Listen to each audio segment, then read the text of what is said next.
Oh boy, did that bijective indexing really get me. Okay, so I was wrong about Klingon music theory. Kinda. Sorta. It's complicated.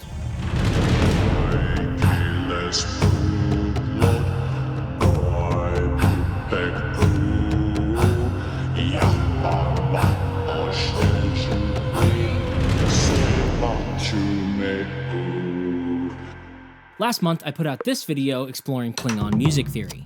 The pillars of this tuning system are founded in 3 interlocking augmented chords. Yubim echlosh vagjav soch chorchot yu.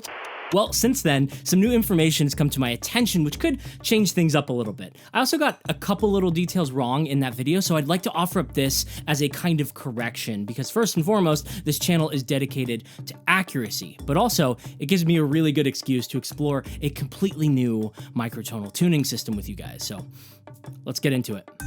Part 1, Klingon music theory is still weird.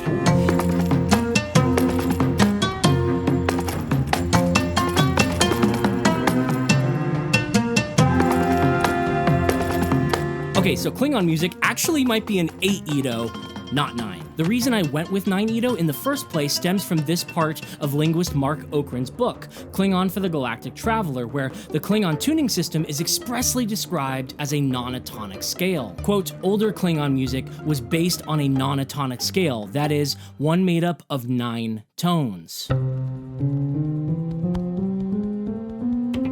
Non-atonic in the scalar context, of course, means 9 distinct pitch classes. Take this example of a non-atonic blues scale.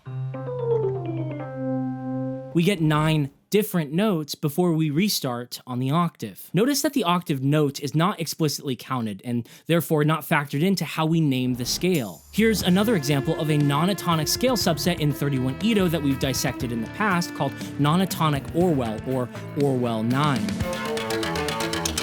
Again, we have 9 unique microtonal pitch classes before closing in on the 2-to-1 interval that restarts the scale. Klingon music being in a non-atonic scale is one of those Star Trek fun facts that you see plastered everywhere online. The whole Alpha Quadrant seems to agree that Klingon music is supposed to be in a non-atonic scale. And it makes a lot of sense. As I mentioned in the last video, Klingons originally used a base 3 counting system. And yes, don't worry, I'm going to address the base 3 situation.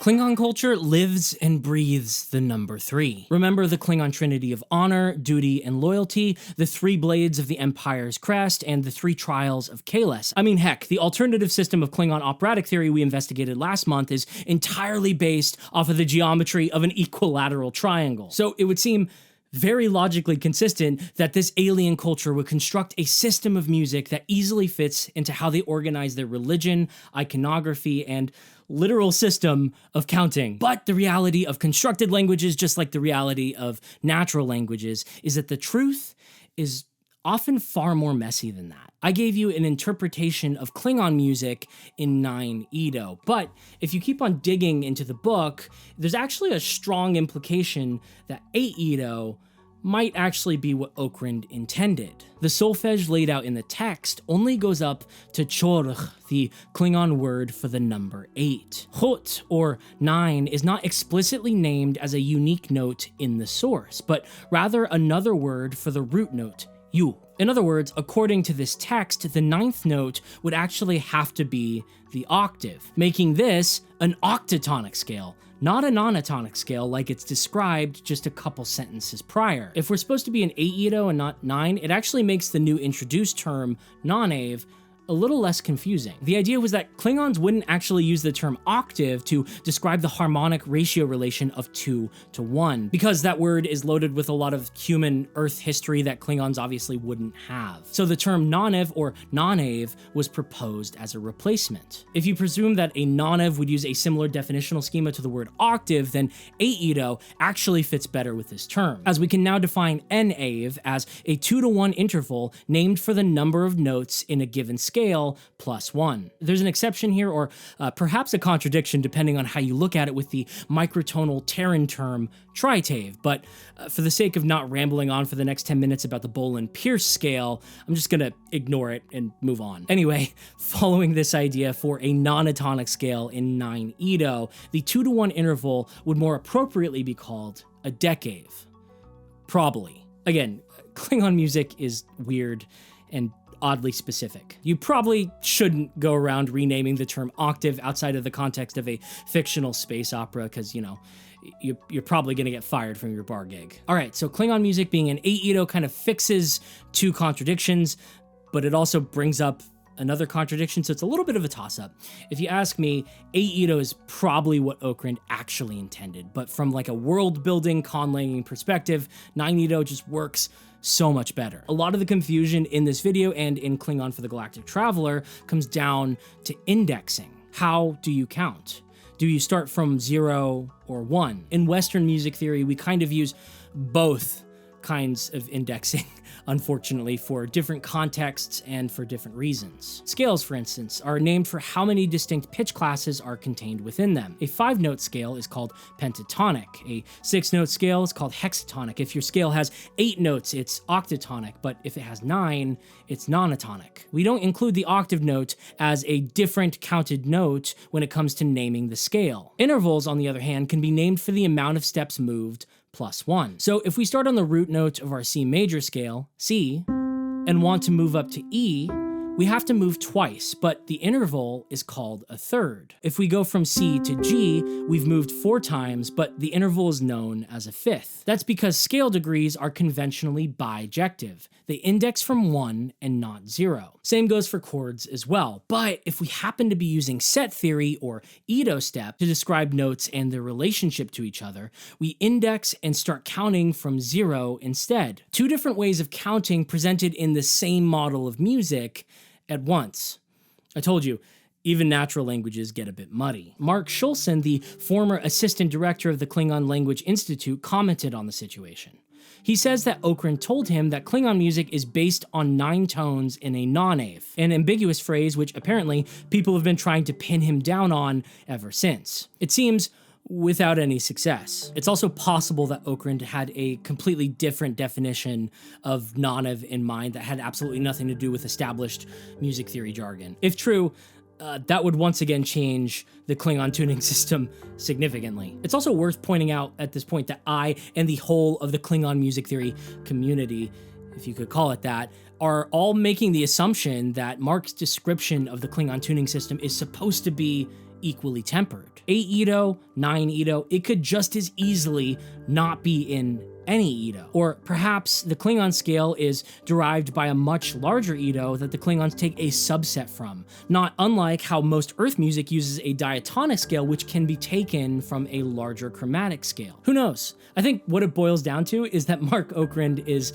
not a music theorist, so he probably just got the hyper-specific conventions that we use to name scales just a little bit wrong. And you know, who cares? It doesn't really actually matter that much. Schulson argues that Okrand is doing exactly what any good writer would do, leaving ambiguity to keep the magic alive, which I think we all get. I mean, I don't know about you guys, but I thought that the Force was much cooler before they felt the need to scientifically explain it with the midichlorians. And without this ambiguity, we might not have an excuse to explore how an Aeido tuning system might work. Part 2. How an Aeido tuning system might work. This is our new Aeido Klingon scale. The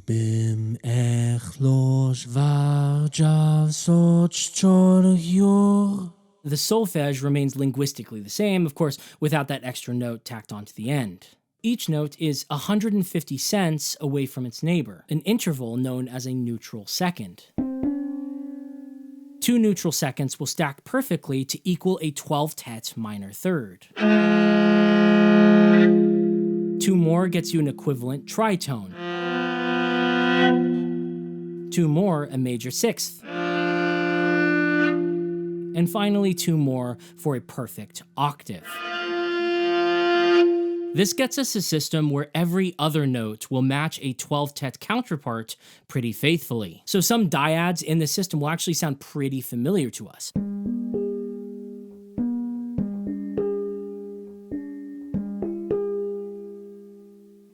and some, not so much.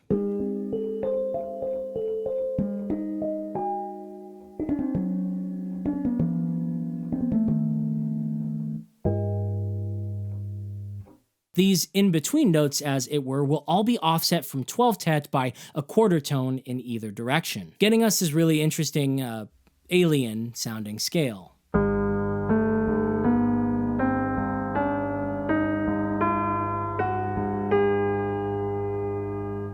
Unfortunately, our 5th is one of our offset notes, which makes harmony in Aeido a bit challenging to approach. In Western theory, our 5th is considered to be exceptionally stable, so it's really, really important in creating grounded triads. Aeido's 5th is about 50 cents too sharp, putting it in the territory of what is sometimes referred to as the wolf 5th.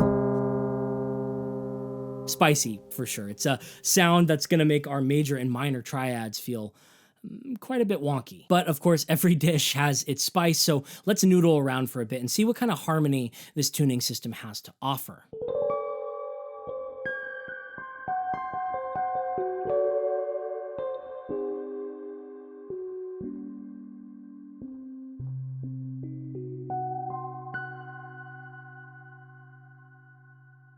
Aeido can also be modeled as a smaller subset of 16 Edo. It's fun to consider that Klingons might regard our 12th tet system as being microtonal in comparison to theirs. And maybe more interesting still would be to imagine some distant avant-garde Klingon composer writing on the fringes of Klingon operatic music, somehow stumbling into 16 Edo in a very similar way to a lot of 12th tet Earth composers who stumble into 24 Edo. Now, I'd be remiss if I spent all of this time talking to you about an Aeido Klingon tuning system and didn't show you an example. So I'm going to redo the Ingsha from the Next Generation here on my Chush-Ur in Aeido and let you kind of compare and contrast between the two tuning systems, figure out which one you like better. Let's take a listen.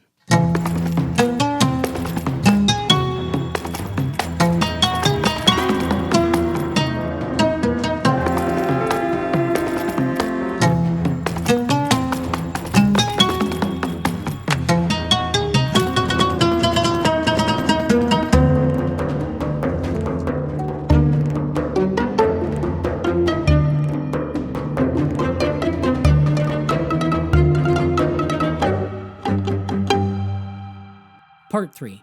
Levi can't spell, can't count, and other mildly embarrassing errors that he probably should have caught. In Klingon, capitalization really matters, and it's the difference between meaning and nonsense. I didn't realize this, so in my transliterations, I got the Latinized versions of these words incorrect. This is what they should actually be. Also, at the 11-minute and 45-second mark, I misspelled the word solfège, which, oh my god, that was just dumb of me, and I definitely should have caught that. Equally as dumb, near the end of the video I mentioned a 7/4 interval, but what is actually heard is closer to 15/8. This was a clumsy VST mistake with Piano Tech. I didn't have the right tuning settings on when I exported it, and I didn't catch it. And finally, the most egregious error in the entire video that I have absolutely no excuse for. Let's talk about base 3 counting. Klingons love their numerology. As I mentioned before, the number 3 is significant in their culture, so much so that early Klingons used a base 3 counting system. This ternary numerical method only requires 3 digits: 0, 1, and 2. The counting is similar to our decimal system, but when you reach 2 in the digit place, you carry over to the next place, just like in base 10 when you reach the number 9. Now, in the video, I represented the Klingon counting system like this instead, starting on 1 and repeating after 3.